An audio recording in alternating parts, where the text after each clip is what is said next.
And Rachel died and was buried on the way to Ephrat, which is Bethlehem. And Jacob, who was also named Israel, set a pillar upon her grave. That is a pillar of Rachel's grave unto this day. And Israel, once Jacob, journeyed and spread his tent beyond the tower of the flock. The 5th century Madaba map in Jordan is the best ancient pilgrim's guide and shows most of the Holy Land. Jerusalem is shown within an oval, and the reclining female is seen to the right. On closer inspection, we can read Ephrata in Greek written across her chest. Also, there is a small church with Bethlehem written in dark red. And then there is a facade with a door, which will be referred to later. This is a topographical model of the area showing Ramat Rachel, Mount Hormah, and the Tower of the Flock. The Darja Valley that ends at the Dead Sea was used by King David when running away from King Saul. Dawn over the Darja Valley.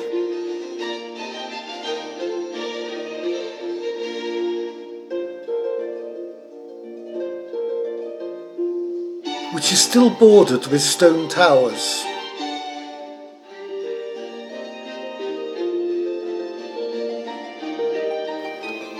A wall in the form of a triangle borders the Tower of the Flock. The green line shows the road from Jerusalem, descending through the Darja Valley to the Dead Sea. Rachel's tomb is circled in red. It's just below the wall because Jewish cemeteries were always separated from the town with a wall. It is impossible to know how Rachel's tomb might have looked, but this model helps fire the imagination.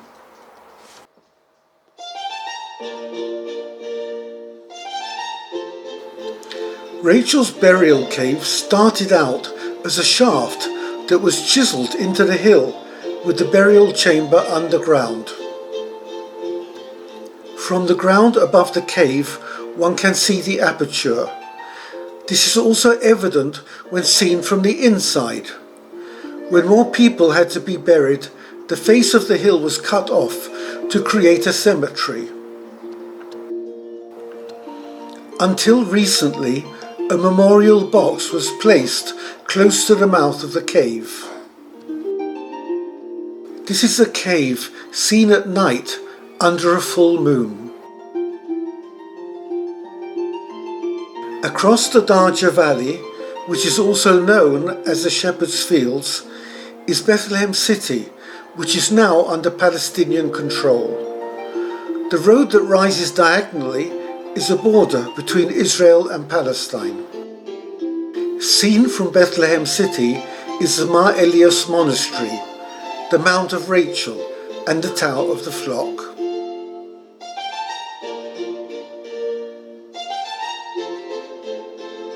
The Tower of the Flock is surrounded by a wall and gates emblazoned with a Jerusalem cross. Shepherds have broken the wall and bring their sheep and goats to graze during the spring. One could imagine King David writing the 23rd Psalm in this setting. Friar Virgilio Corbo excavated here in the mid-1950s. When he reported his findings to the Vatican, they told him to build a wall around the place to stop intruders getting in. Maybe the real reason was to stop the truth getting out. After Jacob buried Rachel, he spread his tent beyond the Tower of the Flock. It was here, close to the tower, that Jesse, the father of King David, built his house. It has been said that the Darja Valley was the eastern edge of the Garden of Eden, which started in the Kidron Valley in Jerusalem. Based on models in the Israel Museum, this is how the house of King David might have looked. The tower that would have stood after the time of King David would have had priests from the temple tending the sheep. The sheep would have been shut in overnight, and the priests stood guard on the roof. At a kibbutz halfway between Jerusalem and Tel Aviv, a tower has been built to show how the towers would have looked.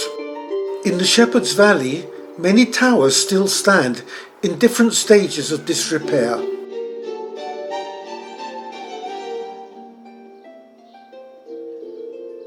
The square-cut stones of the Crusader Tower at the Tower of the Flock have been used in secondary building and lie scattered around. An engraving from the 19th century shows a tower, and in its shadow is Rachel's tomb. Another engraving shows a group ascending from the Dead Sea. The ruins look curiously like the Tower of the Flock, and the large building on the left being Ramat Rachel. During Crusader times, the tower might have looked like this, and clay models in the Louvre Museum in Paris also echo the architecture of the tower. At the southern end of the inn, where Jacob pitched his tent, is a columbarium, where pigeons were raised. These were the smallest offering that were accepted at the temple, and bred specially for poor widows. In the northwestern corner of the inn is a cave, and carved into the lintel above the door is a cross within a circle. During the winter, snow sometimes settles in the inn. The sun rises over the mountains of Moab, where Ruth came from. The inn could also be the threshing floor where Ruth met Boaz, and they became the grandparents of King David. In the distance, towards the right, is Herodion. The Tower of the Flock has many olive trees that are around 60 years old, and hyssop bushes. It is said that the hyssop bush is loved by the Lord because it is so modest and low to the ground.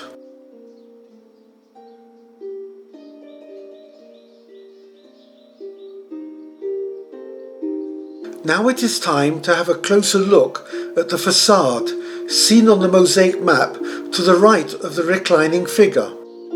The Church of the Nativity looks down on the Tower of the Flock. The facade is within sight of the Church of the Nativity in Bethlehem City, which was decided upon in the 4th century by Queen Helena, the mother of Constantine, and she decided upon the location of the Nativity. Could this be the facade that appears in the mosaic? To the right of the door is incised a Roman cross.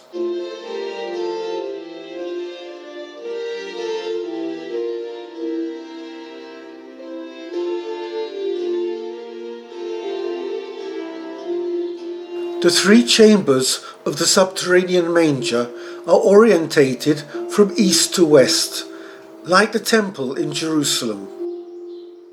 The mosaic shows a small church with the word Bethlehem in Greek using dark red stones. Beside the subterranean manger are the foundations of a Byzantine church. Could this be the church in the mosaic?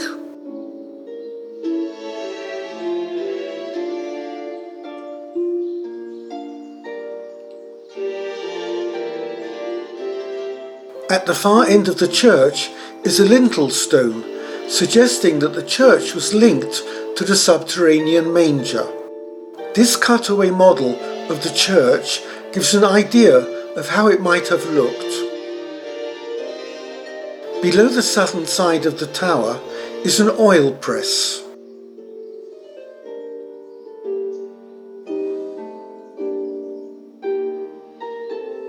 First the olives were crushed and left to drain for a week.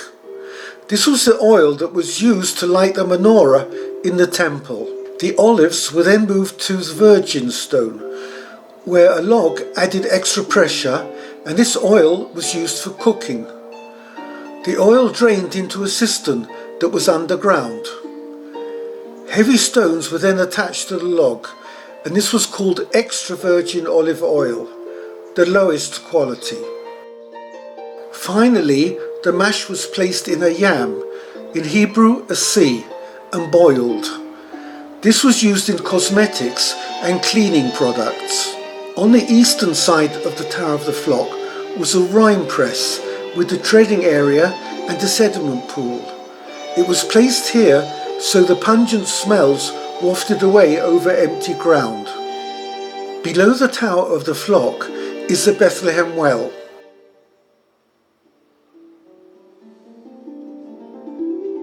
The stone receptacle beside it is a manger for young goats and not a drinking trough for horses. In returning to Herodion, King Herod could have easily spied on the Tower of the Flock. The palace had a tower, and from there he would have seen the dust kicked up by the hooves of pack animals travelling between Jerusalem and the Dead Sea. His magnificent theatre and royal box faced the Tower of the Flock.